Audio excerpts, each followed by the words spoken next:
Welcome to episode 118 of A Master's Degree in Rolling Terribly, and our official proper transition into the amDirt season of Gloomhaven 2nd Edition.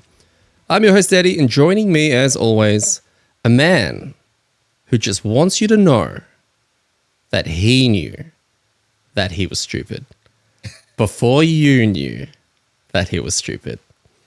Gaz! Say hi, Gaz. Hi, guys.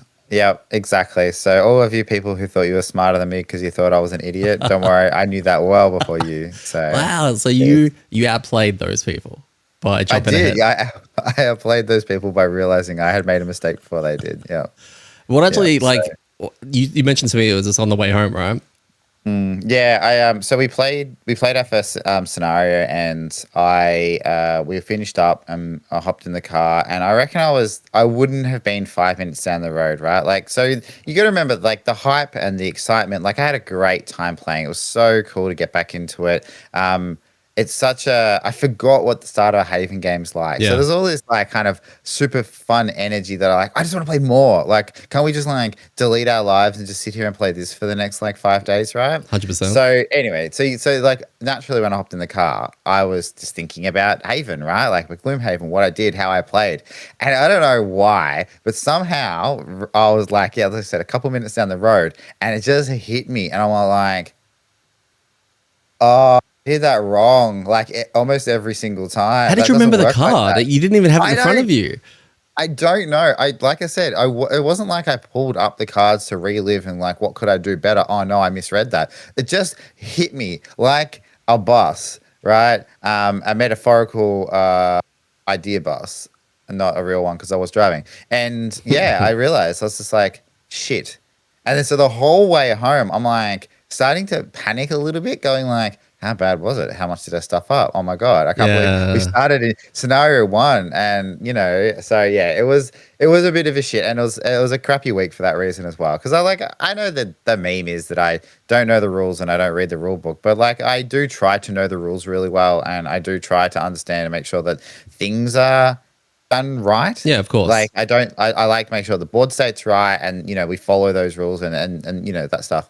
So making a mistake like this, I really just went like, I just want to play again so that I can like not make the mistake and then be like, there we go. I do know how to do it right. Well, so it's tricky because we've gone from playing every week, which a lot of groups do, and a lot of groups would love to do, where they meet up once a month or whatever. We play every week, and we've gone literally, I don't know, 4 or 5 months now without actually getting together and play.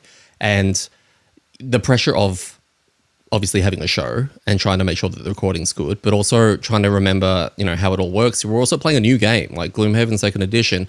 What rules are different? We've just come from Crimson Scales, which already was, completely different to Frosthaven, right? Trying to get all of that together, as well as putting on a show. We've got time restraints, making sure that we get everything done. It actually went surprisingly well. And the fact that you get home, obviously once we've hit, we've turned off the cameras and all that, and we all say goodbye, I don't look at that footage until later on in the week, right? So I wouldn't have seen it. So when you came to me the next day and in a panic about it, I was just like, are you serious? And you're like, yep, it's really bad. It's this and that. And I'm like, oh no, it can't be that bad.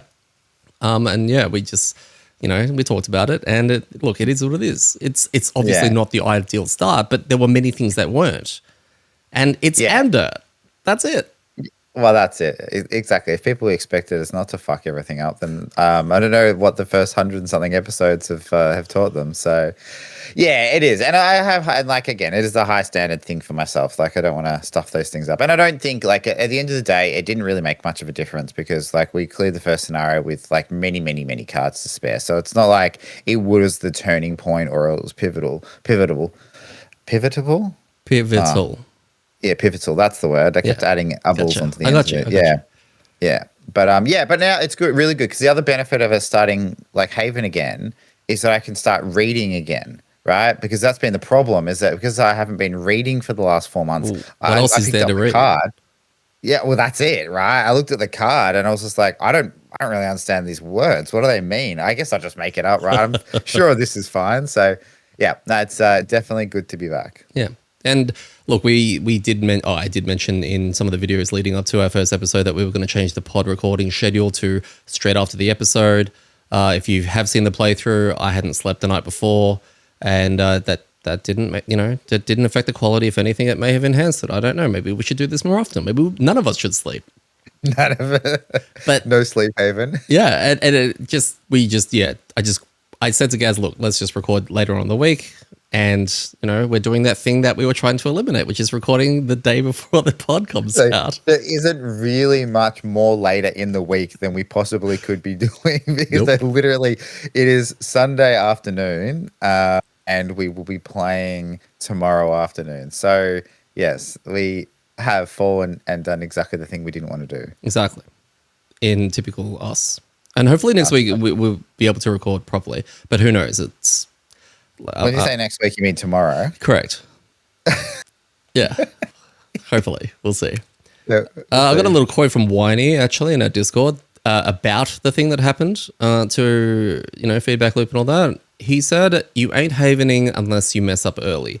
And I think that's a really important quote because I think, I dare say 90% or plus of groups who are just getting into even Gloomhaven First Edition, and we've heard a plethora of mistakes, right? From people who are, what was it? One put all of his character cards together, right, at the very beginning. So he had access all the way to level 9 in his, and they're like, wow, these cards are amazing. Why would I ever play these level 1 cards when I've got this level 9? Every group, I'm sure, has made some error in some form throughout their campaign. It was Isaac's intention. It was. I mean, I don't know if most of those people that made those fundamental errors had played two entire campaigns of Gloomhaven, one of Frosthaven and half of Crimson Scales, right? But I like the sentiment. I agree. Yeah, it is. And Winey, we tried. We tried Winey, but no. I actually wrote that down. I copied and pasted that quote as well when he said it. So I was going to bring that up. So I think it is very true. And yes, I'd much rather have worked that out now than either not. Which, when we played Frosthaven, we weren't recording the sessions, so we didn't have anyone picking us up on this stuff. Now, it was just the things we were revealing. Correct, right? We talked about having the pod was actually really bad for our ability to not cheat accidentally, and the fact that we were revealing what we're doing, like, how cool are snow imps with like permanent brittle, right? On themselves, and then everyone's like, no. We're like, yeah, well, now that you say it, it sounds ridiculous. So sure, thanks for picking that up. Yeah. Now we've got the playthrough. Like, not only are we going to be talking about these things, that there are people watching like a hawk. And I really appreciate it.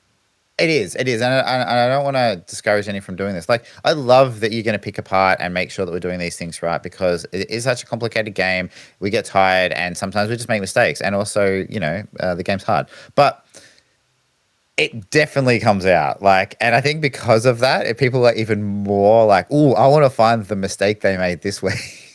So I look forward to it. I think if you've been watching us for a while, though, you will see that as we're thinking through what the enemy's supposed to do and all of that, we are never in a position where we're trying to do it incorrectly in our favor.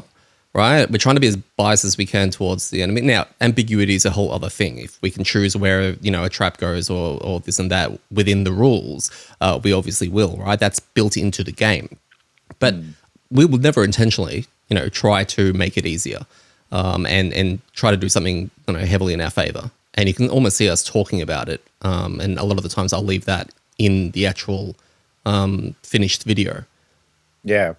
Well, I think you mentioned it last week when we did the kind of first episode of the new season kind of Haven, and we kind of play by Cthulhu rules, which I think is a real thing in some of the Cthulhu games, like the Fantasy Flight. One of the Arkham games, Eldritch Horror, Arkham, they've got the Grim rule basically. If anything ever seems like you're not too sure, always play it against the players basically. Yeah, pick the worst scenario, and I think we always kind of err on that because that way you don't give yourself an accidental advantage. But there's some things that we've changed over even during our Frosthaven campaign, like when monsters have multi-attacks. I think for our first half, at least, if not more, we were always playing that out as they would go through in focused priority order, right? For additional targets, yeah, which is worse most of the time because it means that you can't just let's just chuck them all on the guy with retaliate or whatever. But then we switched, and I think maybe we talk about that. We can talk about this later when we talk about difficulty. But we switched a little bit to then go no, like, oh no, you're actually allowed to choose, right? Yep. And so those are the things that we're kind of like, okay, well, we'll switch. We're going to switch from what we were doing and making it harder to the actual rules. Like, Yep. so yeah, it's an interesting thing. And then yeah, so you're right though. We do talk through it, and so hopefully, if we make a mistake, you can understand why we made the mistake. We didn't just make up a rule. Yeah. I think having the playthrough there and having people actually making it's a good conversation, because sometimes when someone picks up the rule, other people don't know. Like other people don't get that as well. And it's actually handy because people are like, oh, I didn't know that was a thing, or our group runs that differently. And I think conversation about a game we all love and growing together as a community is nothing but good. And it's helping other groups as well. 100%. And I know a couple of the things we shoot Dwarf and say like, hey, just want to check, are we doing this right? He's like, yeah. He's like, common mistake. Like, so like, he knows what the common mistakes are because he gets the questions all the time. So it's kind of good when we're clarifying something, going like, we're a little bit unsure of this. Then you kind of, I don't know, silently feeling like, I'm an idiot. How do I not know how this works? And he's like, everyone makes this mistake. We're like, well, I mean, I don't feel any better, but at least I'm not the only idiot. Do you think he ever makes a mistake when he's playing? Or do you never make any mistakes? Do you think he ever goes, hold on, guys, and then brings up his own FAQ? Well, it's a similar question to, I think no, but also if you were playing with Dwarf, right? And I feel like this would be an interesting question. If you were playing with Isaac, right? And then Isaac did something and you were like, I don't think that's how that works. Like, could you say anything? 100%. He'd be like, no, this is my game. This is my rules. This is how it works. Oh, he does have that trump card, yeah. Yeah, and I feel like Dwarf would be the same. It's like, if you ever questioned him, he'd be like, excuse me? Like, easy rook. Like, just let's settle down a bit. So I don't know. I feel like he doesn't make mistakes, but if he did, no one would call him on it because everyone just assumed that he's always doing the right thing. If you're ever grouped or in a party with Dwarf, call him out on it. And don't let him fight you and argue it and be one of those people. Yeah, tell him that if you're playing and he makes a mistake, be like, look, I'm going to contact the guy that does the FAQ and I'm going to get him to tell you why you're wrong. I want to do a little shout out to Pete, a.k.a. I've always wanted to say this, and then, I'm going to give it a shot. It's Cop RPG 11 Pete. Is that right? So we've never actually mentioned him on the channel in all this time, but he's actually been a very big supporter of what we do. And you may see him in the Gloomhaven, Frosthaven Discord, and also in Gloomhaven over on Reddit. Very helpful, always getting involved in the community, etc. And lately just always plugging us and spreading amDirt love, and just it's a very positive person to see with messages about when an episode drops or whatever. Is always creating so much hype, even in our Discord and all of that. And it's just really motivating, and it's really, really nice to see. So I just want to say a big thanks to you, Pete, and for all your love and support, and we appreciate everything you do for us. Yeah. Again, I echo that. We're really bad at promoting ourselves because, like, for a couple of reasons. One, I don't know if really like telling people how good we are at anything or something like that, right? Like, I'm like, hey, you should watch this because this is really cool. So we're not really like doing that. But the other part is that we never started this to be rich and famous. So like promotion was never really on the map or on the journey or even in our plans. So it's kind of cool, and we've always wanted to do it organically, I guess. And this is the way that we always liked it to be done, right? Like, if you like it, tell someone, right? Like everybody's playing, most people are playing with at least one other person. Tell them and get them to listen to it and them to vote and then to subscribe and stuff like that. And that way we don't have to kind of harass people. It's kind of more of a coming of a recommendation from people that they trust to like, hey, this is a good thing. You should listen to it. So stuff like people like Pete and posting it. And there's a range of other people that do it as well. But it always feels really good because like, that's kind of our goal. We want people to like it enough that they tell their friends because they're like, this is a product I would recommend. Yeah. Right. And that's what we want. So, yeah. And you're right. I mean, it's just awkward. I think I've always thought self-promotion, some people are really good at it, and I think it does have a place. It's more of a situation of, I don't want to do it. Do you want to do it? No, you don't want to do it. Okay, cool. Let's neither of us do it and just see what happens. And then Pete starts doing it. We're like, hey, we like Pete. Go Pete. Yeah. Today's episode, we're going to start with some Dirtbag mail, which we haven't done in a long time. We're going to be covering scenario zero. Oh, sorry, zero. Oh, I've got 01, so we're going to go with that. Scenario 1, the Black Barrel. No, wait. It's the Bandit Camp. We're going to do our amDirt Diaries. amDirt Diaries is when we discuss the classes we are playing, any new things we've learned, anything that's happened recently, any new brainwaves, new cards, things like that. And then we're going to have a couple of extra topics at the end, time permitting, just about probably player count now that we're playing with a smaller amount, playing on an increased difficulty, and maybe anything related to our campaign so far. Perfect. Let's go. Let's hear what the we can't call them dirties. I think we had this conversation back when we started the Dirtbag, and we didn't know a way to say it because it's like, yeah, it's our thing. But it's also like, is it a negative thing? I don't know. What do you want to be called, everybody? Like, oh yeah, we can do that. Yeah. Gaz's flock.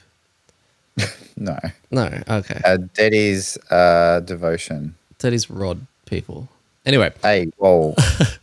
Dirtbag. Okay, Dwarf74 said, and these are the comments from the last episode of the podcast. So if you wanted to jump on them at the end of this one, feel free to write a comment and maybe feature next week. So, no, Tinkerer is not the most reworked because that is something that I said. That's redacted. It may be the most buffed, though, him or Bruiser. We were never going to actually be certain. So I knew that the head of the actually crew was going to have our number on that one. But it's actually interesting about the Bruiser, actually, and thinking that that's been heavily reworked when, I mean, it makes sense that Tinkerer just because of the conversations about how it scales terribly late game and all of that, but like I didn't expect the Bruiser to be that, to be that one. And the redacted one, I'm going to go out on a limb and say that I reckon that's Music Note just because based on its reputation. Yeah, that's true, actually. Yeah, the Music Note has a reputation of being busted. The Bruce is an interesting one based on our unboxing, right? Yeah. Because it didn't come across as like, wow, this is drastically different. But then we weren't comparing the cards side by side. So, there's a very good chance that it is. And maybe it just evolves into something a bit more, maybe a bit more complex or a bit more interesting from a decision and a gameplay perspective, which then, in the long run makes it kind of, very, very kind of reworked. So, yeah, kind of hoping that it does make an appearance in our campaign. Yeah, well, this is the hard thing now we've got is that we have 3 people, so we have 6 starters and everyone's unlocking classes. Unlike Frosthaven, when you would go through and you unlock the classes when you do certain events or build buildings or whatever, there was a reason. Like when I went to the Bannersphere, that's because there wasn't any other new classes to play. So that was cool because it kind of forced you back into those starter classes. I hope that it does come up as well. Kat said we had a Tinkerer at Mindthief and Spellweaver. This is in regards to does anyone have a similar party to ours? And Silent Knife. Tinkerer, Mindthief with a Spellweaver and Silent Knife. No tanky characters. We were fine. Just kill things before they can react. And then Falcon followed on with that and said, same, just rotate the damage taken as well. And this is what we suspected was going to be the case, basically. Hopefully people know the range limitations on my heal and they're not like 12 hexes deep into a room. Yeah. Talking about things that didn't happen. Yeah, that's true. Another Dwarf74, different one, said, so Tinkerer and Mindthief is going to be a bit squish. It sounds like a good opportunity for the decoy to shine a bit. Just absorb a few hits. That's funny, actually, because of his name. The rat swarm can also be fun for this, but it's squishier. Peter K said, this came out exactly when I have a ton of yard work to do. Your timing is impeccable, gents. We're telepathic. But you're welcome. Yard work. Yard work and amDirt. Oh, there's like a thing there, isn't there? Because dirt. Yeah. Yeah. Yeah, I'll move on. Funnily enough, for those that didn't realize, I don't know if you've ever Googled amDirt, but when we very first started Googling it to see if it was showing up on any results, there's a thing called amsoil, I think. Is it a brand of oil or something? Yeah, I think it's an oil thing, right? And or maybe it's like AMS oil. Yeah, maybe it's not soil.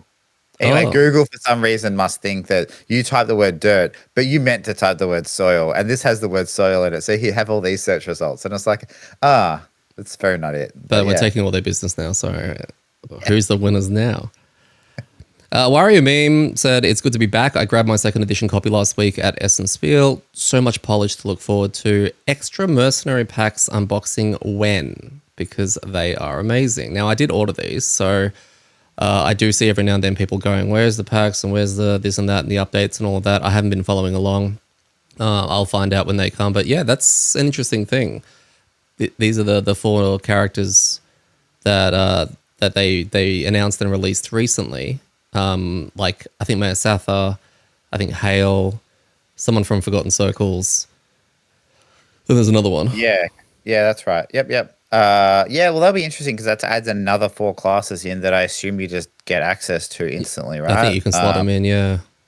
And yeah, I don't know. That's we'll have to discuss it when it comes out and say and talk about it because it's a weird thing because I don't want to detract from the like the second edition Haven game, right? And be like, now we're subbing in these other characters, but I definitely want to explore them. So I said if they kick up a stink, we'll unbox them.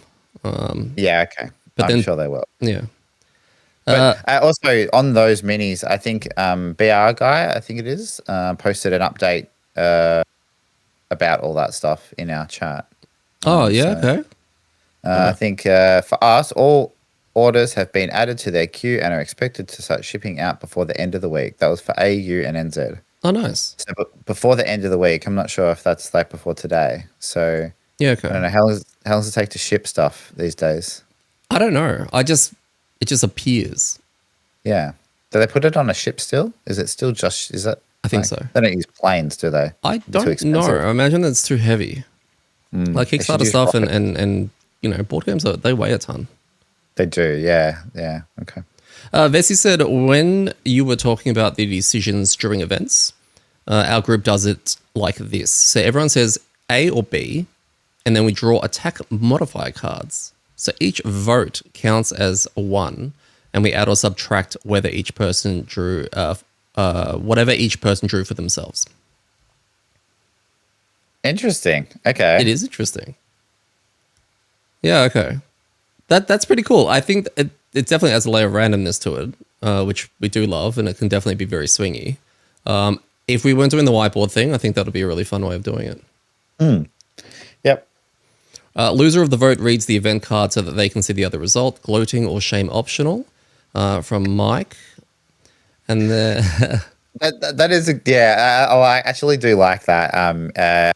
We'll probably forget to do it, but it does add that element of hey, we all want to go this way, and the other person says I want to go that way, and they lose, and then you read out and you're like, cool, so you go that way and you fall on a hole and die, and they're like, oh, let's see what the other way that I chose would have been. Yeah. I do like the gloating aspect of that. Yeah.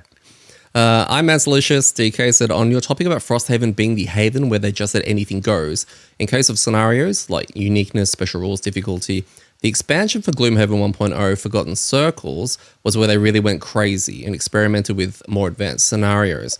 Our group began but didn't finish half of the storyline. We are talking scenarios where you're supposed to rotate a drawbridge in a clock-like shape to specific rooms based on a riddle. Scenarios where you open a scenario goal chest and are met with an entire translation puzzle akin to the one in the Frosthaven puzzle book and have to solve it in the middle of the scenario. To scenarios where you were going around interrogating people in a town, flipping AMD cards to see if you're persuasive enough, all while one person is forced to play the new character that was introduced in the expansion. It was wild, and a lot of people didn't enjoy it as part of their dungeon crawler game. I think they scaled it a bit back with Frosthaven as a result, but man, some Frosthaven scenarios were still pretty crazy, but actually seemed tested. I've heard of Forgotten Circles' reputation. I think Marcel designed Forgotten Circles, who also designed the Gemini, which gives you an idea of kind of where that was going. And yeah, it's interesting to hear someone say that, yeah, Frosthaven scaled back what was happening in that, which I can see why it was probably hated by a lot of people or disliked, sorry. Yeah, it's I mean, yeah, hearing the commentary on some of the Frosthaven scenarios and how Frosthaven was presented, if there was a more extreme version of that from a complexity point of view, right, I can 100% see why people would rally against that. I also have heard of it, but I never got to play it. No. But it is an interesting to to kind of learn about some of those things. Is Forgotten Circles in digital? I don't believe so. Oh, Jaws the okay. Lion was, but I don't know. Maybe Forgotten Circles got it added later. Yeah, okay. Because it's got the If it is. Diviner, right, as the new class, which we know nothing about and have not unboxed yet. And Maybe we should unbox it so everyone can learn about it. oh, okay, that sounds like a good idea. Actually, we should do that. Oh, we've got so many unboxings. So exciting. Oh no.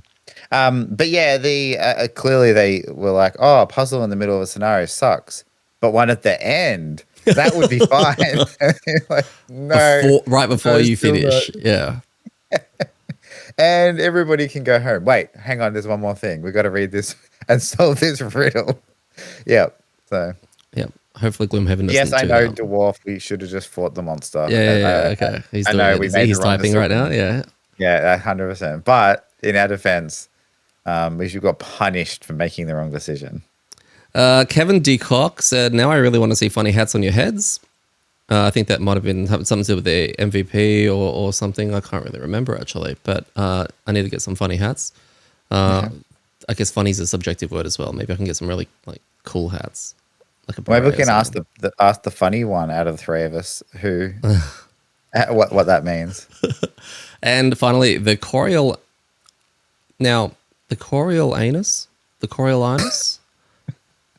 I am so sorry. But that's how it's spelled. Thanks, Ben, for writing in. I'm going to mispronounce your name with the word anus. It does have it in it. Love your Haven content. I play 3-man with my 2 nephews and we're still finishing Frosthaven. We have our 2nd edition copy sitting unopened. We ordered the minis and wanted to wait for those to start 2.0, which is, yeah, that's something I mentioned to you and you're like, no, like, it'll take too long. No, we'd already waited long enough. When are we getting the minis, Daddy? Ask Bry Guy. Oh, he seems to know when shipping. Getting the minis? He seems to know when shipping's happening. Yeah. When are we getting the minis, Bry Guy? Looking forward to see you start your playthrough. I'm also loving Chaos Zero Nightmare. May Lin all the way, who's the fire DPS that neither of us have. Is this the one gunslinger? No, this is Coriolanus. Oh, the same guy. Yeah. Oh, awesome. Oh, yeah. Cool. Yeah. Okay, so you've got the one character neither of us have. That's awesome. Yeah. You don't get a huge amount of views, but I appreciate that you keep making content for those of us who do watch. I don't know whether or not they were playing prior to us playing, or whether or not they played Chaos Zero Nightmare because of what we said. But either way, it's just cool to hear someone like we're crossing over with our interests, which is really cool, and we're still playing that real strong. Well, are they in the Discord? If they're not in the Discord and they like using Discord, jump in the Discord and we'll make a thread or another channel for Chaos Zero Nightmare so we can post all the bad luck and bullshit runs we have. Our pulls. But yeah, that's it. Thank you for the messages and the comments and all that. Keep them coming. They're fun. They act as mini discussion points. And nothing's off limits. Yeah, I mean, like, this is the kind of stuff that we love. Getting the feedback, we just talked about getting the feedback on our rules and how we must mess that up. But it is cool to like hear about the things that are working for, or the reasons people are enjoying it. And I remember because the playthrough went live, the other day. Wait, am I allowed to say that? This isn't breaking? Okay, so that people know that. This is coming out after the playthrough's already out, guys. Well, I know it can't come out beforehand, but yeah. Okay, anyway, like a couple of the comments there, you posted it at some stupid hour in the morning, which is like regular hours for other people, and I got up and I read a couple of the comments, and I was just like, oh, like, this is so cool. Like, people being really excited for it. It really does like kind of make your day when you wake up and people are like, oh, wow, this is awesome. Been hanging out for this. And so thank you to everybody for all the support. It's great to be back. Great to be doing this. And please keep the comments coming, good, bad, or otherwise. It's a lot of fun. It's funny as it makes your day when you wake up to see it. Once I've uploaded it, I sit there and wait just for about an hour or so. Refresh. It's because I'm waiting for the comment that goes, half the video doesn't work or something like that. Because I have woken up before and I've uploaded the previous week's episode of the pod before, and I've woken up to messages of, there's no new episode. This is last week's episode, but it's labeled as new. And I absolutely shit the bed and was like, oh my God. So yeah, very scary. All right, let's talk about scenario 1. So brand new game, brand new story. Let's have a bit of a dive in. We begin our adventure in the Sleeping Lion Inn and are reminded that it's the dodgy part of Gloomhaven. Now, in our case, Gaz, it's like Broadmeadows. In San Francisco, I hear it's like Oakland, I think. And in South Australia, a place called Snowtown did a thing. I don't know. If you're in a city's scariest location, defend it or don't. Let us know. We're approached by never heard of before random NPC Jexera, who turns up in her favorite red dressing gown and flaunts her jewelry everywhere in the stabbiest of stabby locations. Although, if she's brave enough to do it, she's probably really important and will play a pivotal role in... Shit. Phil, stop staring. Oh my god, she's coming over to us. Look natural. So, how about that famous gunslinger guy? I heard he could be dwarf with both hands tied behind his back. Before we can continue playing Truth or Truth, Jexera mentions there's a group of thieves outside of town causing a mischief and doing a robbing. Jexera suggests we go out there and teach them a lesson in pain management. And by that, she means to force them to listen to the amDirt podcast episode 1 non-stop for a week. Or just to slaughter them in their mysterious, unknown secret hideout. We agree and head out to try and find their hidden base. As we're trying to work out where to start looking, and completely out of nowhere, a high-ranking military dude with an awesome accent happens to just randomly reveal the location of the bandits, even though we legit didn't even ask. We must have had that gonna murder some bandits look on our face. And this cool dude who's named First Shield Nithrin Harmon, Guard Commander, or Harmo for short, explains he'll pay us for dealing with them. We shake Harmo's hand and head out further, confused by who's actually paying us. But we're just hoping they both do, as we need hats. We head to the location Harmo mentioned, and sure enough, there's bandits going all Scrooge McDuck with their plunder. They also make fun of their victims in fairly poor taste, and that Daddy Guy does his best bandit impression, much to the delight of the party. Our Silent Knife, Phil, who was secretly a loud knife, stood on the only crunchy twig in the area, and one of the bandits pops out of their hiding place in front of us. He goes to shake our hand before he notices the gonna murder some bandits look on our face and draws his blade. The others glance up at the commotion, and the most senior of the bandits, who's played one too many campaign games, decides now is the time to try out a never-used, totally unique line of how we're just going to stupidly hand over our valuables to them. If they actually realize that they were the fodder in the first scenario to an award-winning tabletop RPG board game, and we literally just rolled our characters, they would know we have no valuables and that they are indeed in trouble. All right. Any comments on the story so far? No, I think that was exactly how it played out. I would say that anyone who hasn't watched the playthrough, you should tune in, even if it's just to hear Deddy read out the scenario, like storylines and interactions, because he does put voices on, and they are very good voices, and they're very entertaining. But it's also interesting to watch them slightly change as he forgets what that character sounded 100%. like. Yeah.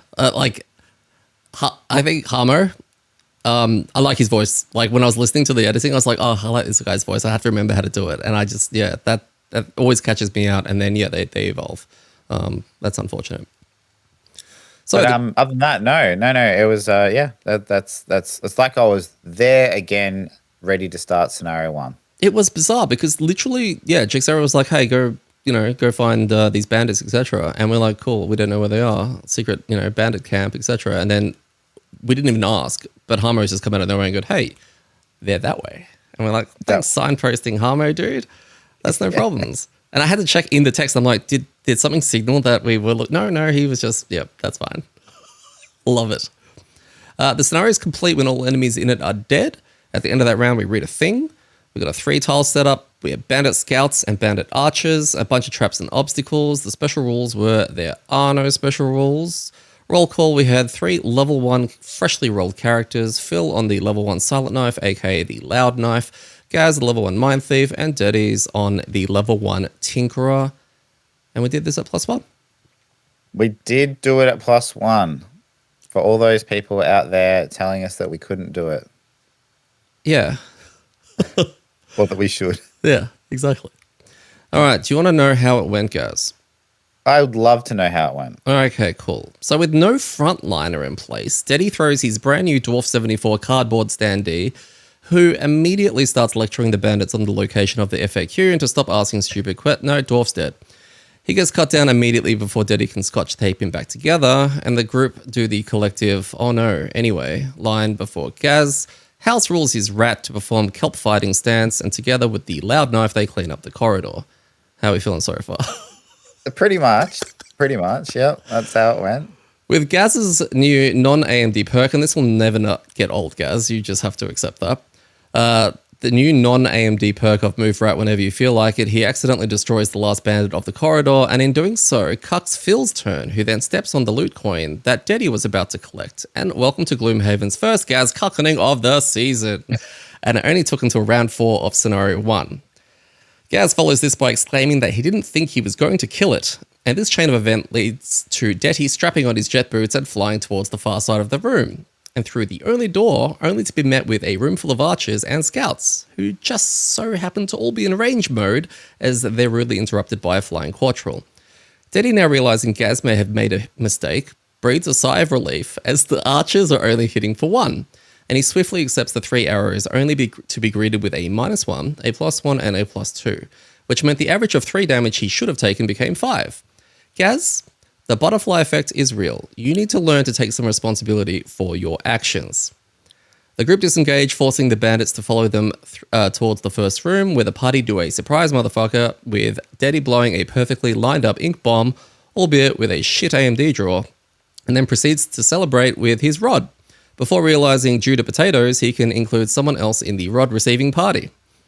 Field the loud knife straps...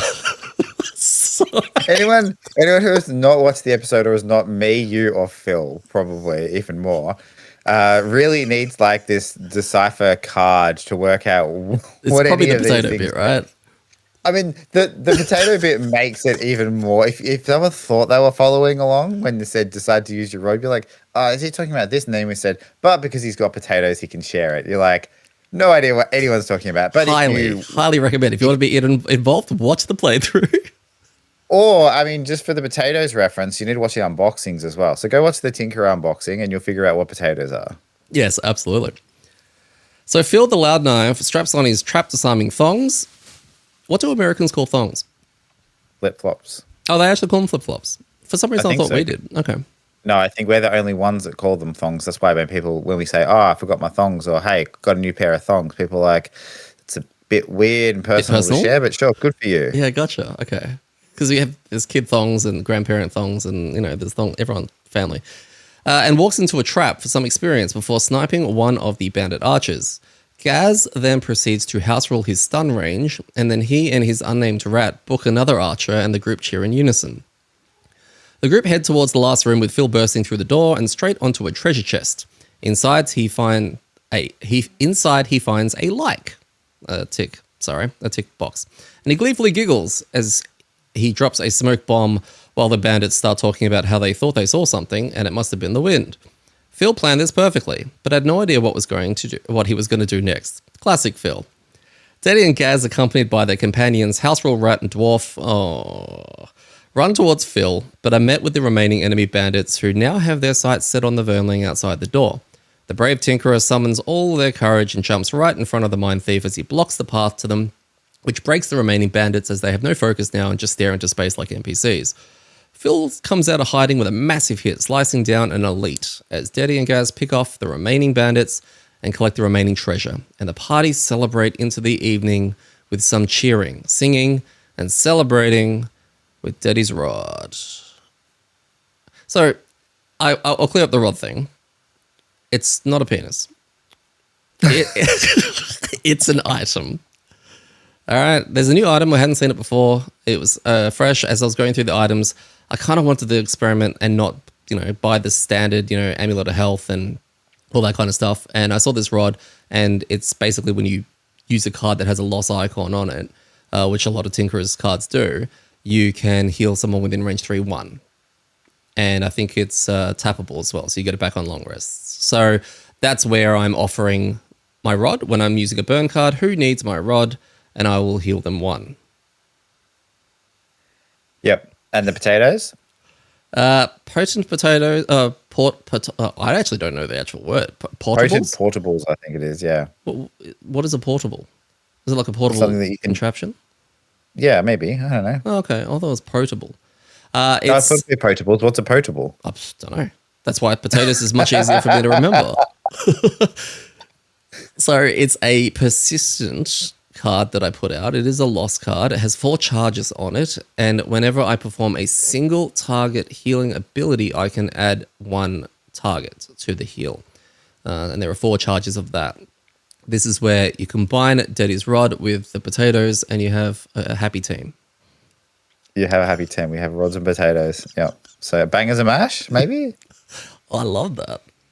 Yeah. Okay. So yeah, so it was what was funny when he was selecting it is that again it's a new item, so we hadn't seen it before, and he was being a little bit like, "Oh, I'm gonna go to the support option. This is like a bit off center for me. Like, this is new. Oh, look at me do not meta stuff." And then in the rule book at the start of like starting the scenario, Yeah. it tells you how to set up your characters. It has for all the starting characters recommended starting items, and that's the one for the Tinkerer, obviously, because the Tinkerer loves to burn and give them heals. So it's funny that he accidentally played meta without knowing it. Just offhand, like, can you see that item on another character? Another of the starting characters. Oh, just another character in general. Because I mean, late game characters are not necessarily going to be buying a starting item unless it's really good for them. But I'm trying to think of like burning characters from other games that could. Oh, from like any of the Haven games. Yeah, like maybe not Crimson Scales. We'll keep it to Frosthaven and Gloomhaven. But like, because Geminate's known for being a burn heavy character, but I can't even see him grabbing it potentially.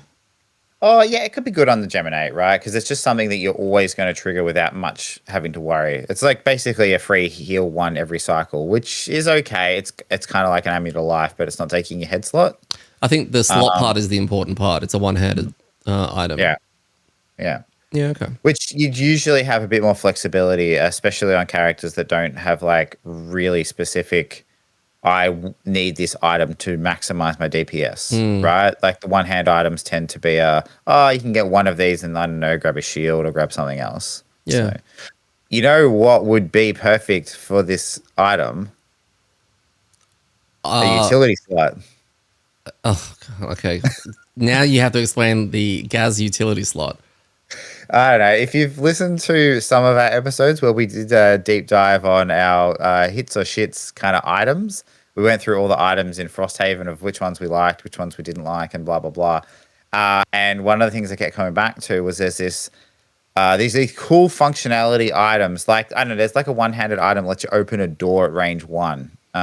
Range 2, or I don't know, other things like that don't really have an impact are cool little additions to the kit and make people have more options to, I don't know, do stuff that's not super impactful. But you don't want to have to take an important slot because especially at higher levels and the harder scenarios, all those kind of slots become really important. So yeah, the idea of having a utility slot for those type of items would work. Although I think this kind of breaks those rules in that it actually does damage and or healing. So it probably... it's too good to qualify. It would be like S tier utility item. Yeah, okay. Yeah. Whereas the door opening one that you mentioned is like if you're going to scale almost like the action power, I guess, of whatever the item is, there's almost like a 0.5 category where it's really that's ones you're talking about that go into, I don't know, utility belts or something like that. Correct, right? Yeah, things that if you didn't have, you wouldn't even know, and most of the time you probably forget you brought. Yeah. Yeah. So. Did I miss anything in the scenario 1 recap that you can think of? No, I mean, I think that we're playing with 3 people and we're on +1 is probably interesting to, talk about. And I guess, I mean, we talked a little bit of how I messed up and misread the cards and stuff like that. Oh. So that's been talked about. Let's talk about thoughts on the scenario, right?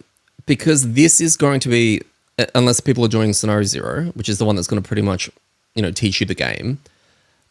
You've got an iconic scenario in Black Barrow, right? The Black Barrow is the original one from Gloomhaven First Edition, and it's known, like reputation-wise, for being absolutely brutal, right? The bandit guards, I believe, in there because that's another interesting point, and I think I mentioned that during the playthrough. I don't know if that made the video, but I was like, these guys, I remember them having a lot more shield. Like they have a 15 kind of shield and attack and all that. Are these guys the same? I couldn't quite tell. And they seem to have a lot more ranged attacks. These guys seem to be different. Mm. Difficulty wise, this felt easier, but also more interesting. And I think, yeah. Do you think this is a good intro scenario to the game?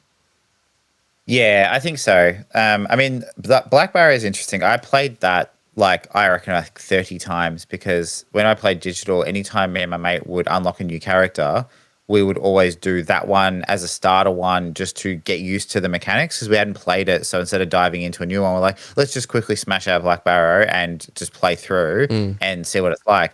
So it basically every time we unlocked one, we did it. And it is quite tricky. Like if you don't know what's coming, like there are some of these points in Black Barrow that can really get you. Like, hey, oh, we just cleared the first room. That was a little rough, but we were okay. Let's open the door. 3 archers. Oh, okay. They just put down traps and absolutely just murder us, right? Especially at the higher difficulty when they start hitting really hard. So, and then you've got the whole shenanigans with the last room, which is just either a nightmare to get into, and you can get the same thing when there's a bunch of people shooting you. So I like Black Barrow. I think it's a good scenario, It's especially iconic, early. isn't Like, it?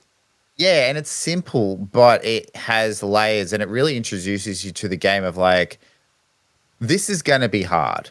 Like, it sets the bar high for it doesn't ease you into it, right? And I think I love that about Black Barrow. I feel Black Barrow has single-handedly put this game on a lot of people's worst board game lists, right? When they just like this because of its difficulty and because it's like it doesn't make sense, and they're probably it's a rule thing as well. They probably a lot of people forget that they can negate damage from losing a card and all these little things. But I think the brutality of Black Barrow maybe has caused a lot of people to dislike the game potentially, just because it's so brutal. Yeah, I had agree. I think that definitely was the right scenario if you wanted to make sure that people who were not going to enjoy it didn't play. Yeah. I mean, in a long campaign scenario, you'd rather that than that be scenario 20, right? Like, oh, hey, we've played, oh, yeah, everything seemed fine. And then you hit this difficulty spike at like 15, 20 scenarios in, and suddenly you're like, we can't do this and we don't enjoy it. I think you'd much rather have a better idea from the get-go that one is like, oh, we're going to lose cards. It's going to be hard. We can't just burn all our good cards every room and then be fine. So let's talking about scenario 1 in second edition as a comparison. And that was all just to set this up to say that I really like Black Barrow. I think this worked really well. I think this is better for a welcome to the game. This is an introduction. It's not too easy because there are some moments where you open a door and there's 4 or 5 archers there. It's got obstacles and traps. So it's got all those little things that are like, hey, there's a tactical element to this game that's really important, right? And you're probably going to find scenarios later on that don't have as much of that because they're more open. But this one is kind of like, hey, you're here. And I think, I think it goes really well. Yeah, okay. I think it was fine. It's a good point about the obstacles and traps that lay it around so that you can kind of get a feel for your abilities and they're placed in such a way that if Frank over there who's playing the Spellweaver has a push or a pull, or God, I don't know why I said that because I'm pretty sure they don't, and now I'm pretty sure they do. I'm going to confuse myself and dig a hole, but there's opportunity to utilize those spots. You've got the obstacles there already ready to go for the Cragheart. When you're starting that, and then you've already got 2 pretty iconic scrub enemies in the bandits, the archers, and in this case now the scouts. Instead of the guards from the first edition, that I think it works. I think it works. I think it's probably lacking the pedestal that Black Barrow is on, just from an iconic point of view. I think this may not have that and may get lost in the shuffle a little bit. Like in the future, if we were to look at first scenarios, a Town in Flames, Frosthaven, things like that, they're pretty big scale epic. This one kind of starts a bit smaller, at least that's how it feels. Yeah, I think that's a really good point. I think Black Barrows and A Town in Flames are both really good for what the game, the tone the game is setting, and also the storyline that it's telling. Like, I was thinking about Town in Flames as we were talking about this. I'm like, that's not a very good first scenario for new people because there's lots of stuff going on. There's NPCs and stuff like that, but it's a really cool scenario, right? Like, so from people who had played Gloomhaven before, I was just like, wow, this is amazing. But if Frosthaven was the first of those that you're picking up, it's not. It's probably. I'm not saying it's bad at all, any stretch, but it's probably not like good intro scenario. And Black Barriers is kind of the same. It's like this is a really cool and a really hard, and it really sets the bar exactly where the bar needs to be for what you're going to expect for this game. For new people, probably not great, right? Or it's more like for new people, it's going to show them what they need to do, and if they're in, then they're in. If they're like, wow, that was really cool and really hard, I love this. Well, great, now you're sold and you know what to expect for the next 100 scenarios, right? So it is perfect from that perspective.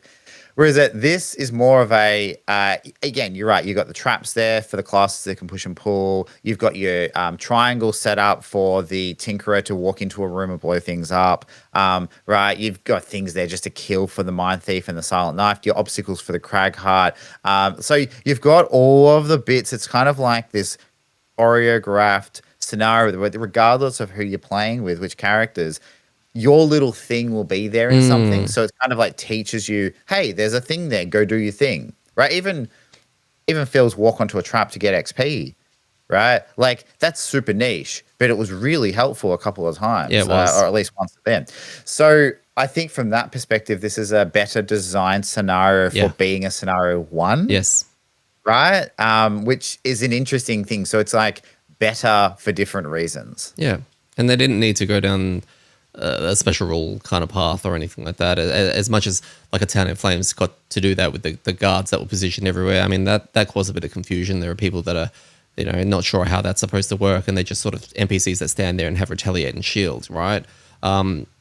This, takes away that, and in a good way. I think you're 100% spot on. Yeah. In all of that. And I mean, in Frosthaven's defense, it needed to kind of start really high there so that people were like, whoa, this is different, right? Anyone coming from Gloomhaven into that, if you started even with a Black Barrier similar or this type of scenario one, a lot of people would be like, oh, like Cake Haven, right? Or just walk through and kill everything because we know what to do. Whereas that set this bar of like, whoa, things are going to be different. They needed to find a way to get people really excited before they then hated it midway through. Exactly. So, but look, I'm taking a lot from this first scenario and probably reading too much into it, but I'm expecting the campaign for second edition to be a lot more thought out from the kind of perspective of we're seeing scenario one now. Like, here is a scenario where we're going to give you the element to learn all your little bits and pieces and go through. And I think that the game maybe will have a little bit more, now that they've done 2 games, right? They have the ability to redo all the scenarios. So there probably is a little bit more thinking in that perspective of like how to position these things, when to put in special rules, when not to, how to make all that work. So again, scenario one has just made me more hyped to want to play more of second edition. So yeah, okay. Well, your wish is my command. Let's make that a thing. Are we going to keep playing? I think we'll keep playing. If you want us to keep playing, give us a thumbs up. So the following is an ongoing segment for the longest time. It isn't really a spoiler for anything in particular if you don't know the context. But let's just say that you had an NPC named Ormi who had, like, I don't know, 10 health. And he worked on initiative 50, and he could do move 2, attack 2 or something. And you could lose a card to negate damage done to him. And you got to try your best to finish the scenario keeping him alive. Would you say that this is a good scenario to bring this particular NPC named Ormi? Yes, I think this would be fine. On the scale of Ormi scenarios, I think this would be higher. It'd be like a 7 or an 8. Yeah, okay. One of the better ones. Yeah, okay. I'm in agreement with you. Very easy to keep him safe and stop him from getting shot by things that he doesn't want to, other than the traps that he would love to run through. Look, here's the thing with an NPC named Ormi right now in our current situation with our current party. He would have replaced the dwarf situation, the contraption that I put down. So he would have gone forward. None of us wanted to go forward. He would have been the frontliner, right? Okay, so which would have made things a little bit interesting. Now, the other thing is, I think that if I was a designer and I put a character like Ormi in the game, I might give him around 10 health. 10 health seems around fine, right? The contraption that I put out had 10 health and got absolutely wrecked. So I don't know how safe he is with our party. That's fair.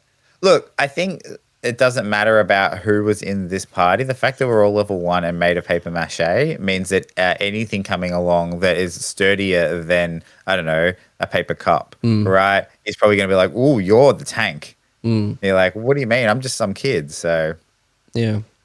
yeah. All right. Towards the end of the playthrough, we sat there and we were like, I want to play another scenario. I want to do it. And we're like, yeah, we want to do it. And then we're like, oh no, we don't want to tell the camera that, and we'll see you next week. All right. I'll let you explain what happened, guys. Did we play another scenario? Yeah, we played. We played another scenario. We played scenario 2. We played scenario 2, which I don't actually have the name or any of the details of it here, but we'll have a chat about it just in general. What happened? Look, in a nutshell, we went in, we were careful, we did some fighting, we stuffed up some rules continuously. Your rat was still in its Correct. 1.0 Correct. So phase. it hadn't been it hadn't Been patched touched yet, yet, right? No, so we hadn't realized. We had some bad luck. We also made some really bad decisions, and then it came down to a flip of an AMD. Yeah. Where Phil needed to flip a +2 or a crit or a bless. I believe he had a bless in his deck at that stage. And it is Phil. It is Phil. So there's like, I would have, if I was putting my house on anything at that moment, that my house would have gone on yes, not no. And then he flipped it and it was +1. So which is even more, if it was like a -2 or a miss or a 0, you'd be like, eh. But like the fact that it was a +1 means he squeezed but didn't squeeze hard enough. Yeah. And so we lost. By 1 health, which is so interesting. It is very interesting. And this is like, not to break down the entire scenario, but this is with things like in the second or third last round, I was on 3 health, have an amulet life, didn't use it because I forgot I had it, got hit for 3, had no cards in my hand, had to discard 2 out of my discard. So if we don't do that, I'm guaranteed to do at least 1 more damage. Yep. A turn earlier, Phil was going to jump in and stab some things, but he chose the 2 wrong cards, which meant he didn't do anything, and that meant he didn't kill a skeleton. They then hit people and then healed, and then so they had this flow-on effect. So there were some really glaring errors made in the last few turns, especially, and I'm sure there was a bunch in the first turns that didn't seem as impactful, right? Because it's always more impactful at the end than it is at the start. Yep. That were just misplays and kind of what we can't do if we're playing with 3 people on a higher difficulty than the standard difficulty. Absolutely. Right. We need to be a little bit better than that. So. Yeah. And basically once we lost and all of that, it was getting a bit late. Like I said, I hadn't slept yet. We weren't going to record the pod. We suggested we were going to play scenario 2 in place of recording the pod, and I was going to work out how to get both out by the next time. Now, we're going to be playing scenario 2 again tomorrow, and we will have the knowledge of at least the layout and kind of roughly what to expect. We're going to keep it at +1. There's inside jokes between us about playing that at +2 just because now we have the knowledge of it. I don't know where we sit with that yet. I guess we'll wait and see for the day. Gaz is shaking his head. But yeah, we will play through that, and then when I put the video together, I may have some of the highlights of the original run in there, but we'll have a proper run through of scenario 2, sort of like revised. And it's going to be rare that we'll ever play 2 in a week because I've got to get 2 videos out. But yeah, this is just further adding to the interesting smoothness of our amDirt Gloomhaven 2nd Edition campaign. Yeah, because there were a whole bunch of reasons why, without going into them, but like one of the main ones is logistics, in that if we were to release what we recorded of scenario 2 of us losing, that would be in the second video that he has to edit and release, and then we end up having to release, we play that again on like Monday, and then we're releasing scenario 2 again. So it ends up being extra work for Daddy, but then everyone watches us play scenario 2 twice. So that was kind of like doesn't really work. This just works out a lot cleaner. I mean, do we do it on +2? The thing I worry about is that we fail and then we play scenario 2 again the following week. That's true. And then someone goes, did you guys see that new amDirt like YouTube channel? They're doing a playthrough of Gloomhaven. Yeah, they did scenario 1 first, and then they did scenario 2, and then they did scenario 2 again. And it feels like it's just a scenario 2 like They're determined to beat it, and we're all stuck here waiting Yeah. for them to complete it. Yeah, and every time we try it, we're going to up the difficulty one more because technically it should be easier, right? Yeah. So, so I think we'll talk about this tomorrow. I think we should do it on +1 to get through it. We did talk again, and this is like just letting people peek behind the curtain. We did talk about, okay, do we just ask everybody if we did it or not? Like say, hey, we're 1 health off. Should we just clear it and then move on so that the show keeps continuing on? There was a couple of us that were like, I feel okay about that just from a completionist perspective. Like I like actually doing the thing, not just saying you did. So there was that. There was other little bits and pieces about like, do we just replay the last room? And, you know, there are definitely more complexities that come into doing this stuff when we're recording it because we want this show to be legit, right? We don't fudge anything. We don't order anything. We don't stack the decks. I know it looks like we put my null on the top 2 cards every scenario so I can go like, oh, Gaz nulled again. I don't do that. It's shuffled. It's cut by other people. Like it's just fucked. So like, trust me, I'm not cheating to make it seem like I'm worse at the game, right? No. But the whole thing is that we do want it to seem we do want you to see the legitimacy, and that's what our whole channel's been about since the start. It's just a few people playing games. It's me and you chatting about games. We're not really that good. We like to learn stuff. We like to discover stuff, and you're getting our real raw experience with this and the playthrough and the unboxing. So yeah, that's kind of where all this landed. And I think, it'd be cool to show a couple of the highlights from there because I'm sure there was some good stuff in there. But I think this is what works better. Yep. No, well said. Really well said. We will do that tomorrow. I am looking forward to it. Maybe we can tackle some masteries, all that kind of stuff, you know, because it's going to more knowledge easier, something. And okay. We just need to beat it. We just need to beat it. I think this is the thing. We're going to end up being in a position where, all right, so we didn't record the pod after the episode because we failed it twice and we really needed to get through it because otherwise it's embarrassing. So no, we'll work it out. I think we made some fundamental errors when it came to how we played it.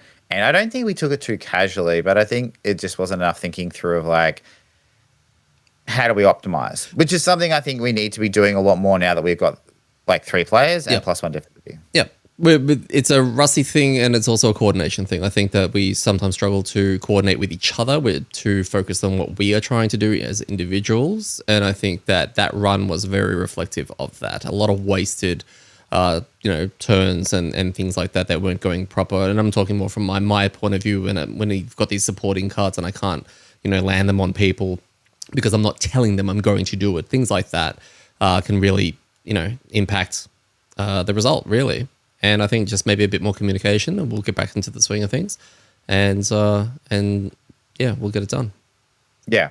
Yep, exactly. So, but it's fun. I think the game's still new and shiny enough that I don't mind repeating a scenario. It also makes sense why we have like some more experience and like gold as well. Like we're not just progressing. People can be like, "Whoa, they really leveled up a lot!" Like, or got a lot of power and stuff like that from scenario 1. And I think one of the chests will be missing as well because that doesn't go back on, does it? Don't think so. Yeah. So. All right, amDirt Diaries. I'm going to start with the Tinkerer. So things that I've thought about since the 2 scenarios we have played, more so the second scenario. So the first scenario, I think it's all based around the harmless contraption. So when we unboxed it, I was like, oh yeah, it's kind of cool. It's got 10 health and it can't attack and it's there to be like a decoy kind of thing. In my head, and in the first playthrough that we just did, I set it up and didn't really get to see how long I could keep it up or anything like that. It was dead, right? It was a very unfortunate attack 3. It had 6 health and it was a crit. And it's just like, oh, that happens. And look, that adds to the, fun and excitement of it. And also for the whole joke that, I named it Dwarf, but also in the long run, it didn't really serve its purpose. I didn't summon it really in the second run that we did. And I didn't really think about it until later on. It's because the movement caught me out. That thing can move. It's got 3 movement on it. And I think when I think of it as, oh, it doesn't attack, automatically I remove the movement as well. And it's a standee, it's a scarecrow, it's just going to stand there. It's a banner. It's almost like a tanky banner. And that's what was running through my head of, I don't want to drop it right in the entranceway. I want to find the right place to use it. But having movement 3 allows it to, keep running along, which also gives me a fat, juicy heal target, which is something that I was struggling with at the time in trying to, you've got 6 health, your rat's got 5. If I'm dropping these heal 4s, right, or something like that, the perfect target. It's been there the whole along, right along. So that was something that I learned was, oh yeah, I could probably drop this thing much earlier and then we could just follow it, right? 3 movement on there. I mean, hell, even 2 movement. Just the fact that it can move was something that I completely disregarded. So that was something that, I have learned since then. And I think that it's integral to our party. Yeah, that's a good point. I think I assumed it couldn't move, and then I think I asked during the first scenario if it could, and you were like, it can. And it's like, oh, interesting. And then I completely forgotten because, again, I thought the same thing. When you mentioned the harmless contraption, I'm like, oh, yeah, that wasn't really... I thought about scenario 2 and how we played. I'm like, oh, I wouldn't have been really good there because there was no good place to put it. And then when you just mentioned that it moves, I'm like, oh, yeah, wait, it'll probably be faster than most of us. Yeah. So... yeah. So really only that. The other thing that I probably will, based on the coordination part that we were mentioning, coordinate with Phil a little bit more and see whether or not we can extend him. I'm excited, and this is part of our. We've had conversations about this. Sometimes we all want to be the MCU hero. We all want to make the plays. We want to take it. We want to catch each other out off guard. It's like when you do a really, really big brain play where you teleport stuff with a teleporting rod or something like that. It's always really impressive. It's like, oh, wow. And everyone likes those moments. But it can be a big detriment if we're not communicating. Otherwise, it can book the moment, but also make the moment worse. And I think that it's a habit I get myself into. I think I need to talk a little bit more, especially with Phil, and coordinate with him to get the most out of his character, which will then benefit the party. And before you know it, we're doing, +3s. So the Tinkerer's got some tools in there that are really good at getting cards back. As well as healing. So it's got some other supportive things in there. And I think that, I don't know, I've just got this weird thing where I don't want to be known as that guy. But I think I need to lean into those strengths. What's that guy? Birds that or sport guy? I don't want to be Oh, I don't want to be the, hey, Daddy, can you do that? And I need to be okay with that. Right? You just feel like a bot. Okay. Yeah, for people that maybe didn't listen to all of our Frosthaven playthrough, Daddy played a character early on where there was one particular card that he felt like everyone just only wanted him for. He felt like a bot. And because of that, he kind of like rallied super hard against it, even though he chose that card, right? And it's a really good card, but he rallied super hard against it and it did become a bit of a meme. I don't think there's the chance of that happening with this unless you make that the case. I think it's a thing of like... that little support column on the chart on the back of the character, right? Like some classes have some ability to do some things and some don't. I feel like if you've got that, then it's kind of fine if people are like, oh, hey, can you do this thing for me? But the answer, I guess it's like when I tell my kids, I'm happy for you to ask for whatever you want, but you have to accept a no sometimes, right? Like sometimes it's just not doable. Yeah. So yeah, I think that's kind of that balance. Like, oh, hey, are you able to chuck me a heal? You're like, nah, I can't. Like, I've got something. I'm doing something else. You're like, yeah, okay, cool. Well, I'll deal with it then. Yeah, true.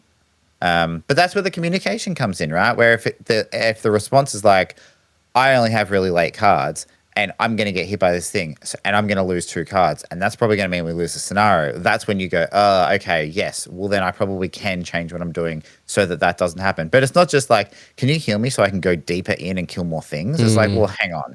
That's not what we're about. So, yeah. Yeah. Mindthief with you.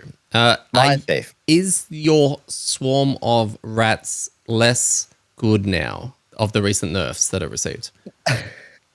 If I play it properly, obviously it's less, it's worse than it gets to move every time. But no, it's not. I can still make that work. Like that's the thing. I really enjoyed that playstyle actually.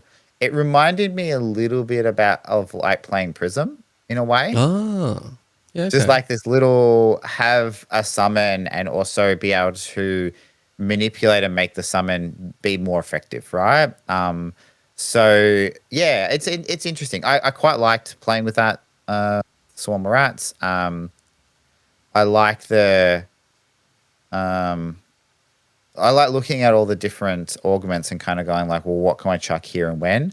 It's funny because after the unboxing, I think the things that I've realized is, I mean, we kind of called this on the unboxing. The +1 to melee damage doesn't seem as good as I thought it was, or when we unboxed it. I can see it being really good, especially if you chuck it down, just chuck about a bunch of attacks out, but not as much like, oh, I've got to get this out and then run around and punch things heaps. But then some of the other ones, like I didn't really lean into the one that gives them the 2 negative conditions, which I think is poison and something else, muddle maybe. But you did cycle. I think I saw every condition. Every augment at some stage between the 2 runs, I guess.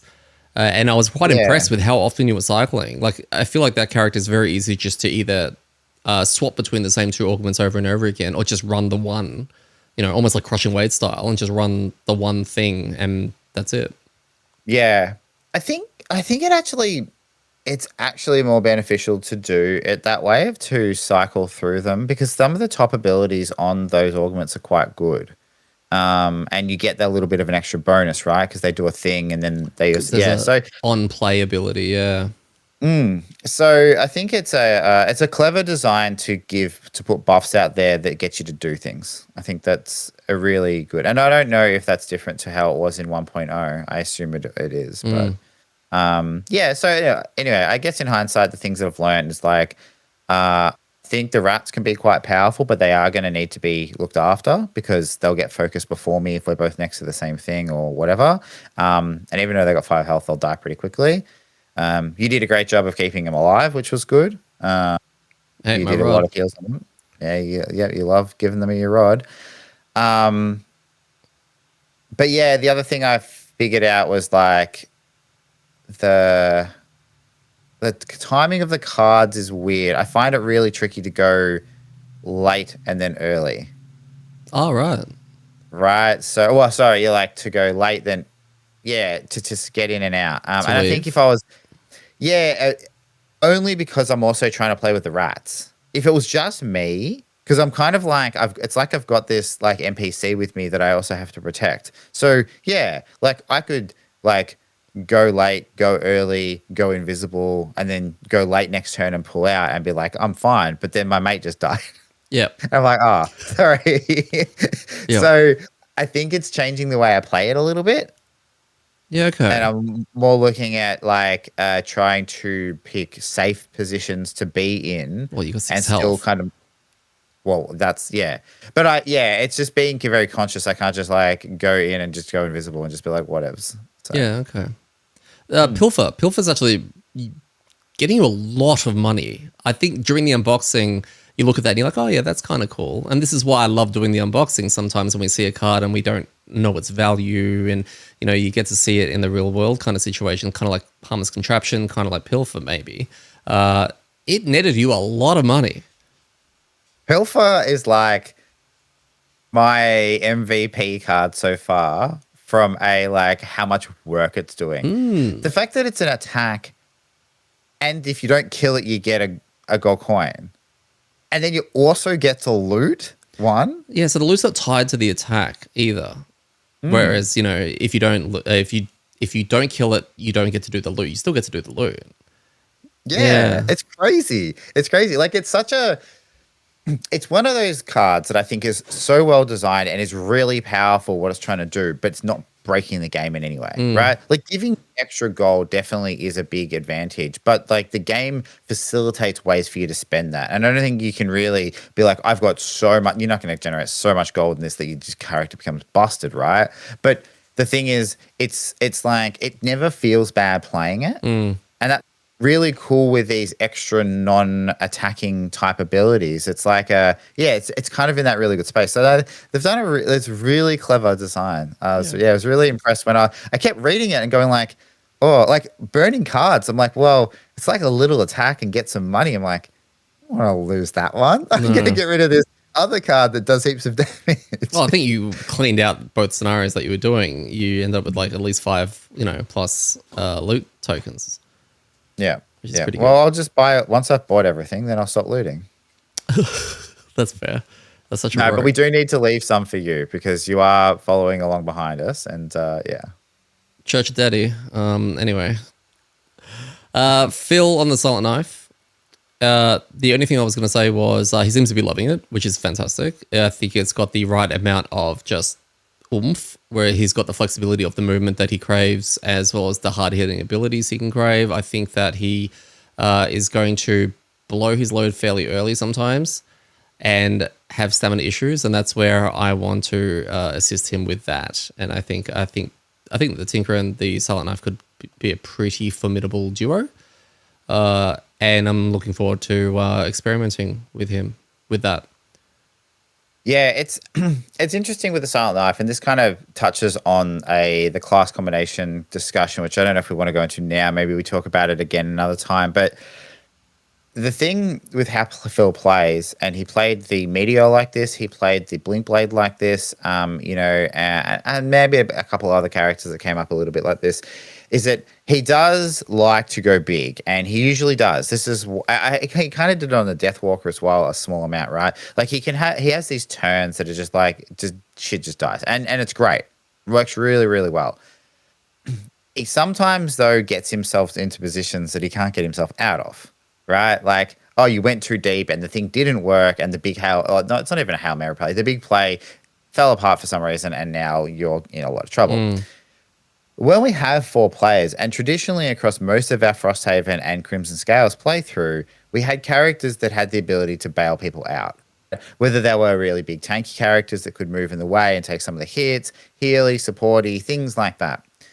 We don't have that now. We do have a little bit of support from obviously the Tinker abilities, but you don't have the ability to be like, oh, you moved kind of really far away and are low health. Oh, don't worry, like I can solve that problem, right? It's not in an easy way no, usually, no, not not yet yet. anyway.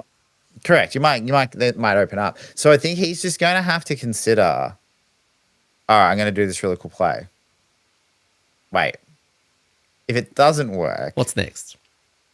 exactly what's next, right? And just to consider and be like, no, that's fine. I've got a. I think one of his cards goes like a 4, right?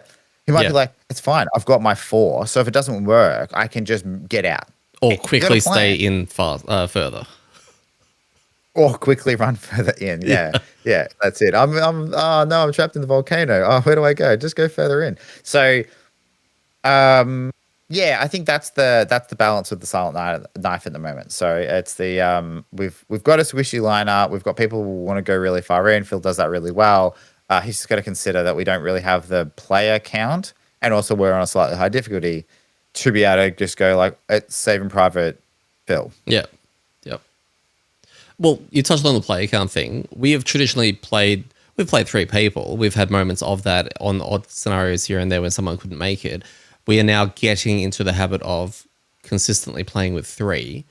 And I think in the past, every time we played at 3, it's always felt fine. It felt right. No issues with, any part of the game, and made us sit there and go, oh, I wish there was, a 4th here. I think with the exception of any scenarios that split the party, I think we did the ice cave one where that split down the middle and they split the party into 2 and 1. I think they're the situations where you wouldn't mind a more even kind of lineup, right? Other than that, how are you finding the 3-player situation? I did, when we had a little discussion, I had a discussion with Phil about the action economy and the difficulty and all of that. And you've touched on this definitely, which made a lot of sense to me ages ago when you're talking about 2 players and how much harder the game is at 2, because you only have 4 actions per round. And now we're gone from 8 to 6. If one of those fluff, it has a bigger impact than if we have 8 actions. And if you're caught out and you look at me and you're like, Daddy, and I'm like, nah, and then you feel, nah. A lot of the times Mark's the one that's like, yes, I can, and we don't have that now, right? What are your thoughts on the 3-player situation and playing it at 3? Yeah, I think it felt fine from a play perspective. The board definitely is slightly less cluttered. in regards to how many people you're trying to jam in there. Like I can't even imagine scenario one with 4 people and a contraption and a rat. Like that just wouldn't have worked, right? So that's one aspect of it that I think worked. It also means that I don't know, everyone gets to I guess play more because you're waiting. I know it's only one person, but over the course of things. So I think from that experience perspective, that works well. Mm, On the other hand, though, it is an adjustment because yes, we've essentially lost 25% of our actions each round, right? mm, We are playing on a high difficulty as well, which we didn't really play Frosthaven on +1 for most of the campaign. I think we did play Crimson Scales on +1 for some chunks. But we do need to get used to the fact that, yeah, exactly. You like go, I'm in trouble. And then you look around and there's one less person to look for. yeah. And I think the class combination has a little bit to do with that as well. Right? I don't think we have any people with like, again, big, like save someone kind of plays yet. So yeah, I think I don't know. I think it'll be fun. It'll be a fun, different challenge. Mm, We just have to be wary. Again, we have to be wary of less actions. We have to be wary that RNG has a better chance to screw us. So we have to err on the side of caution. Like we have in the past been, and this is one of the things that came up as a suggestion in scenario 2. Let's just open both doors and let everything pour in. yeah. The problem with something like that with less people is that bad RNG gets even worse. Yeah. Right? Those scenarios we've had that had heaps of black imps that are all multi-targeted or any type of imp really that does that.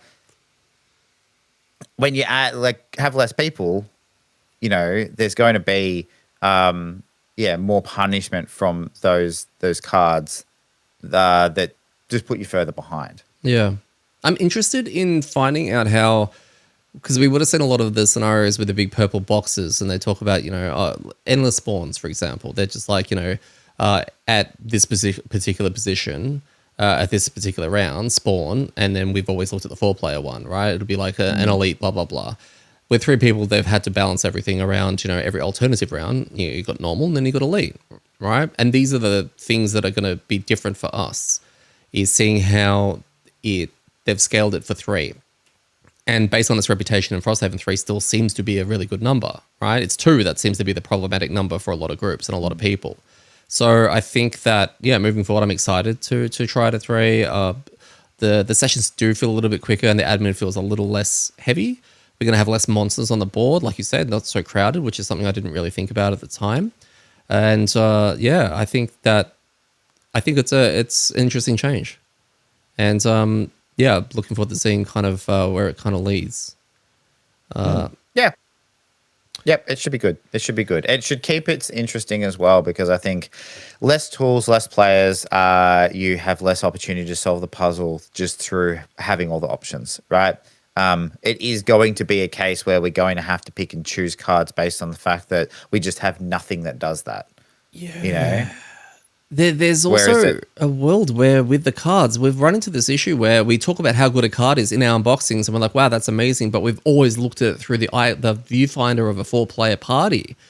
And the less people there are, like heal all allies or all allies this, right? All of a sudden, when you got less, that will definitely mess up the value in our head of how good a card's going to be. And I think because we're not going all the way to 2, where a lot of those cards lose a dramatic amount of value, we're in that middle zone, which is going to be an interesting consideration for all ally kind of cards. Yeah. Yeah, it is. It's going to be looking at them going like, oh, it could be really good if we had an extra player, but like, I suppose it'd be worse if we had less players. So it's like, okay, I guess. Yeah. So, no, that's a good point as well. Yeah, okay. Is there anything else you want to add to anything you want to raise? How long are we going for? I probably can. There's something I was going to talk about, but I can talk about it next week. No, we're at about an hour and 25. Oh, okay. So really long. All right. Well, if you're already listening still, then you won't mind listening to me again for a little bit longer. I had this thought, and it's relevant to player count and the character choices and the party makeup that we had.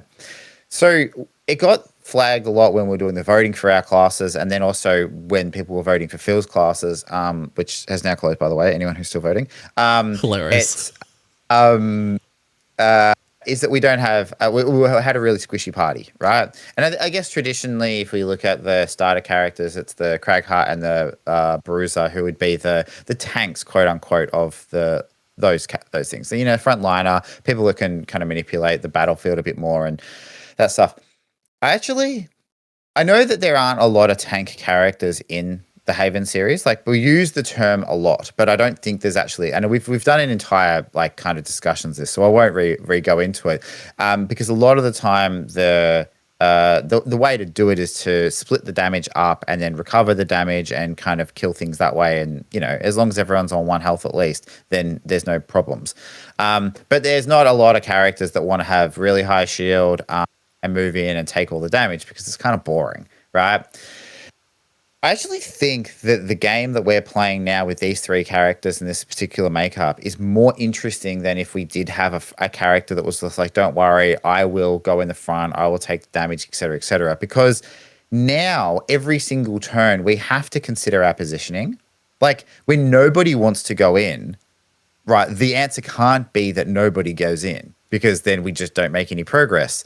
So now it becomes this situation where it's not obvious of who's going to be that person. Like, it was a very, very different, because this class was very good. But when we played with the Chain Helm from Crimson Scales, that was a character that always just wanted to go in next to everything all the time, had really good like damage control and sustainability. So it was a prime target for that. And also a little bit when we played the Beetle was much the same. It's just like, well, it's okay. We don't really have to worry about those guys over there, because that thing's going to stand next to those 10 monsters, and then we can just do whatever we want.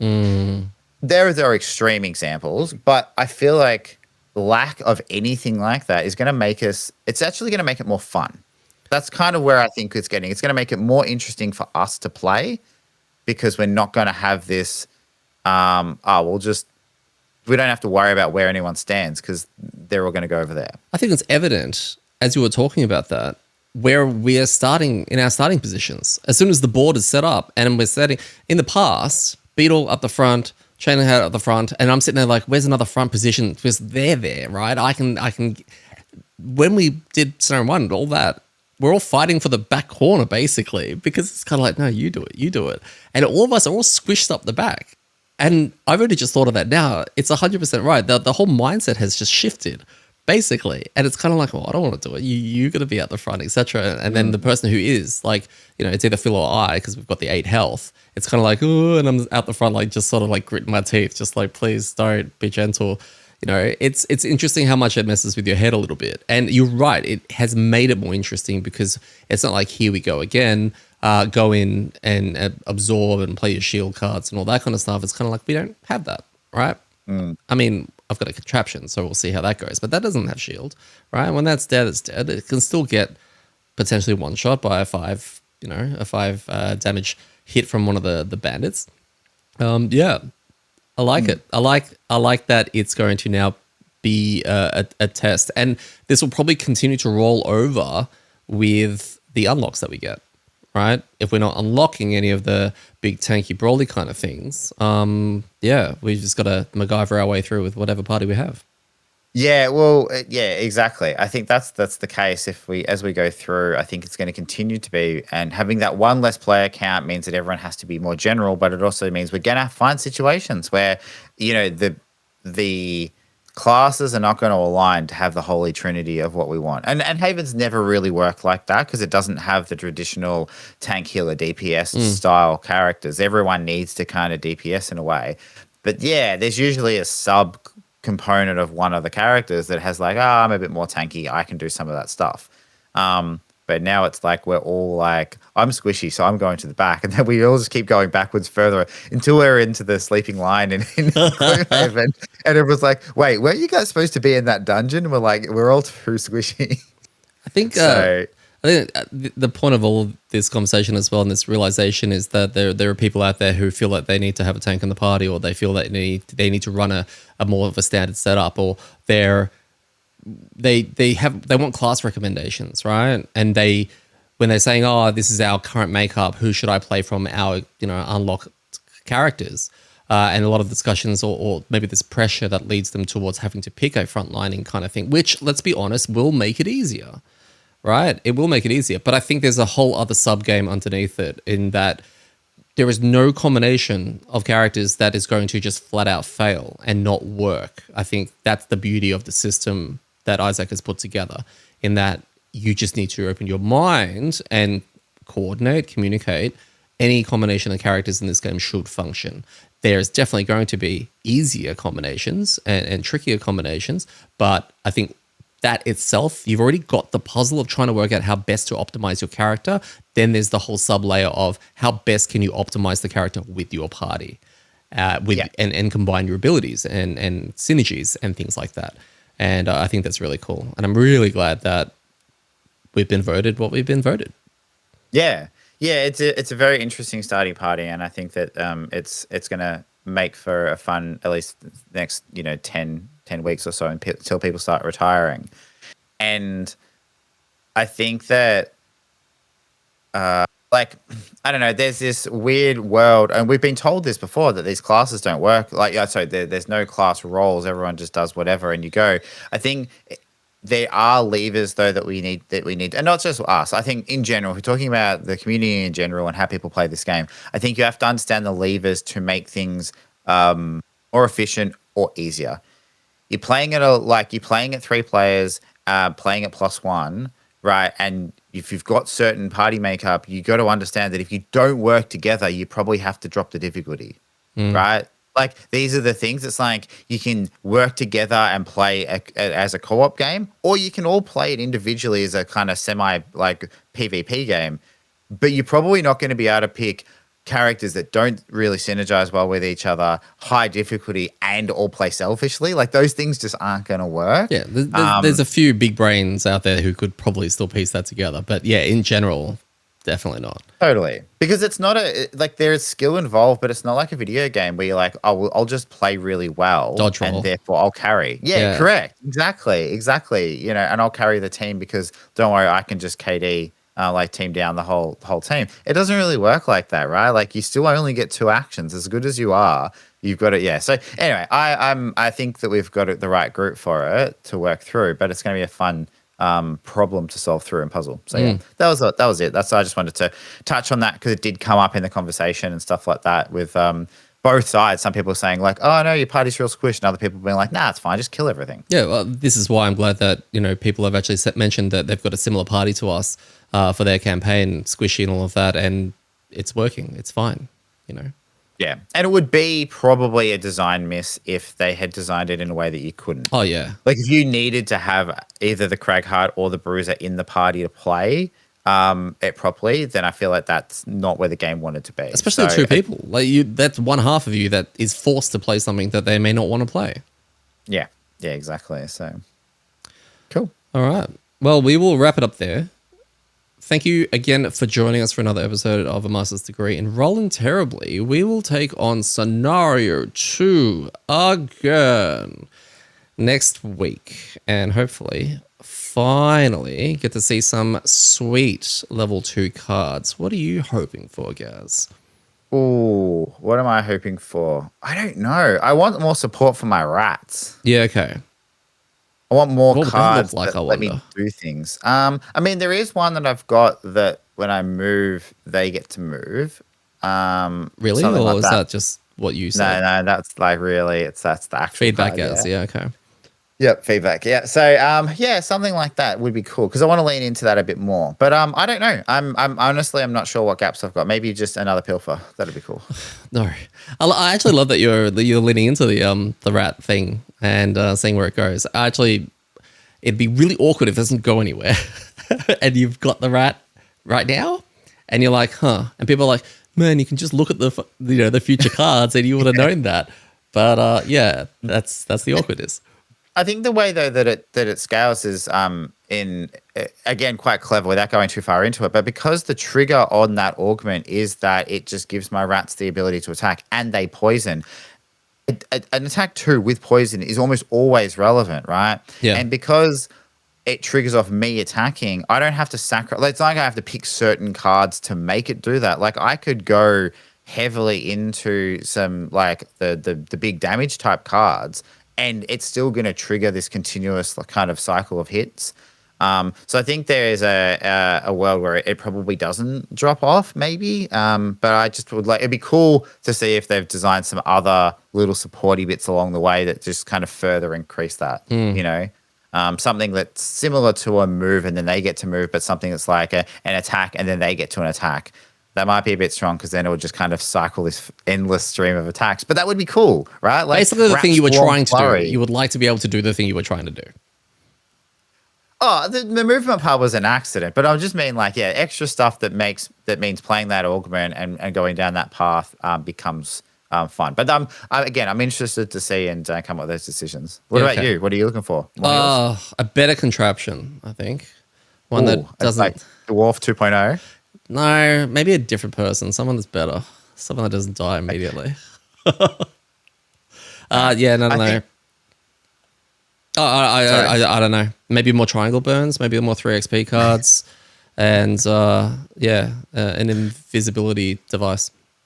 Invisibility device to put on Phil. Self. One player at any range without line of sight restrictions goes invisible. Yeah, okay. And you can play this card at any time. He wishes. We'll add that to the list of, hey, Daddy, do you have that thing up? Yeah. Give me my rod? No, not that. Always up for him.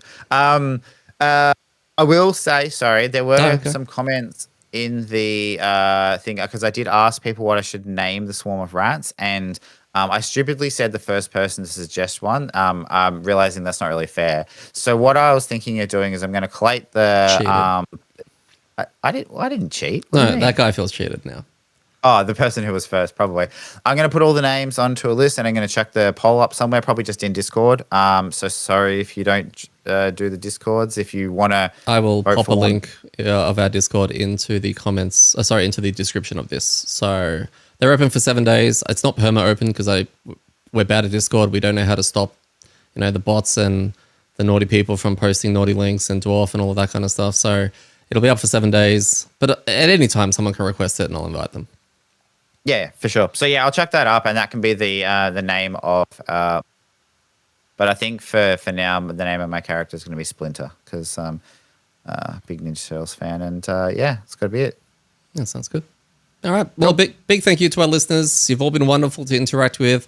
Let us know if you have a topic or a question you want to ask us, and we'll see if we can cover it next week. I've been your host, Eddie. I've been joined again by Gas. And remember, when it comes to rolling terribly, it's all